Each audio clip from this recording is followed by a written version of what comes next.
And my first year here last year, I had to sit 2 guys down at Christmas break that were on full scholarships and tell them that they didn't make the team. So there were guys that were not necessarily a better player, but a better fit for what we were trying to do. And so, I mean, and that'll be the case every year. So you had 2 guys, scholarship guys, that just didn't fit what you're trying to do, your vision for the program. So they weren't an Eagle. Right. All right. So let's dig into that a little bit. How important is culture when you're in a program like this? Huge. Okay. There's no, and I tell them this too, for me, I mean, I don't want you guys to view me as up here and you guys down here. We're all in this together. And if somebody isn't in it for the right reasons, then it's going to pull everybody down. And, one of the things that Coach Shoup always would say to every team we had is, and it's something that I continue to tell these guys is, whoever said if you're not with us, you're against us. He's like, that's the dumbest person ever. He goes, for me, it's either you're either with us or you're gone. Yeah, gone. And that's the culture, and that's what we want, and we're trying to instill routines on these guys, and the guys that want to learn routines and learn that, they'll do it, and the guys who don't will weed themselves out.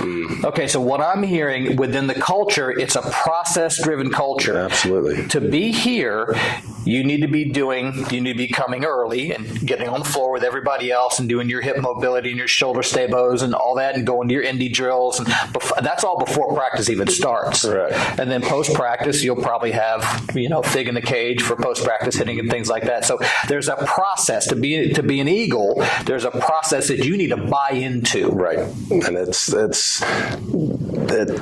that process isn't just roll the balls out and hope we're good that day. That process is we're going to work for everything that we attain. Nothing's going to be given to us. And, we know the conference we're in, and if we aren't prepared, we're going to get embarrassed. And that's the last thing that I want to do, and we want to do as a program is get embarrassed out on the field. So you have that thought process and that mindset. And again, if you have the mindset of I'm trying to go to Florida State, you're not coming in 5 minutes before practice and leaving right after practice. If you want to go to Florida State like every other kid in the country does, you're going to be out here grinding. Yeah, exactly. Because you got 5 years to play for, and here it's really a year at a time. Really, it's a year at a time. Sometimes it's almost a semester at a time for some of these guys.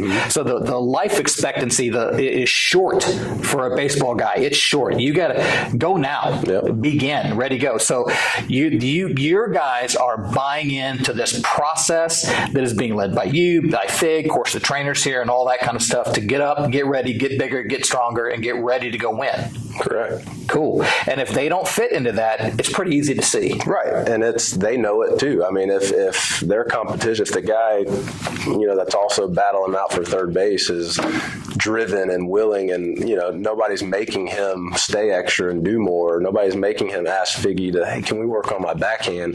And you're leaving the guys know. And that's the one, I guess it's a benefit we have.